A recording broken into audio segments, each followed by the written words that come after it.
আসসালামু আলাইকুম শেখ। সালাম ওয়ালাইকুম রহমতুল্লাহ, বলেন। আহ, জি, কেউ কোনো মায়ের যদি একটা এক্সাম্পল মানে দিয়ে বুঝাচ্ছি যে কোনো মায়ের যদি 45 ভরি স্বর্ণ থাকে, আর সে যদি তার বাচ্চারা এখনো মানে বাচ্চারা এখনো ইয়ে হয় নাই আর কি, বাচ্চাদেরকে দেওয়ার মতো উপযুক্ত হয় নাই, তো ওই মা যদি আলাদা করে ওই তিন বাচ্চার জন্য সমানভাবে পাঁচ পাঁচ পাঁচ মানে 15 ভরি করে স্বর্ণ রেখে দে, আর বাকি বাকি থাকলো 45 থেকে 15 মাইনাস করলে 30 ভরি থাকলো। এখন সে কি ওই ওই স্বর্ণ বাদ দিয়ে বাকি স্বর্ণের জাকাত দিতে পারবে, নাকি পুরো 45 ভরির জাকাত দিবে 1 বছর পূর্ণ হওয়ার পরে?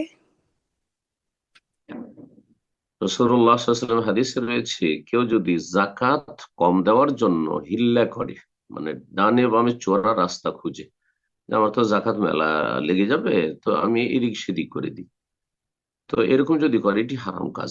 কঠোর ভাবে নিষেধ করে রাসূলুল্লাহ সাল্লাল্লাহু আলাইহি ওয়াসাল্লাম। জি, এটি হারাম। তো আর এই ক্ষেত্রে আপনার ছেলে মেয়েরা বা মেয়েরা নাবালক হয়ে আছে, তাদেরকে আপনি মালিক বানাচ্ছেন না, শুধু তাদের নিয়তে রেখে দিলেন যে আলাদা আলাদা করে রেখে দিলাম। উদ্দেশ্য কি? উদ্দেশ্য হচ্ছে জাকাত কম দিব সেজন্য, আল্লাহর হক মারবো। আল্লাহকে জানছেন না? আলিমুন বেদাতিস সুদূর, অন্তর্যামী রব্বুল আলামিন সব জানছেন। কোনো কিছু লা তাখফা মিনকুম খাফিয়া, কোনো কিছু গোপন রাখা যায় না। সুতরাং হারাম কাজ এটি, ওটাই যায় না একজন মুসলিমের জন্য। আল্লাহকে ভয় করুন, জাকাত দিবেন, আরো বরকত হবে, হয়তো আল্লাহ এগুলো হেফাজতে রাখবে, এইসব ছেলে মেয়েগুলোকে আল্লাহ হেফাজতে রাখবে।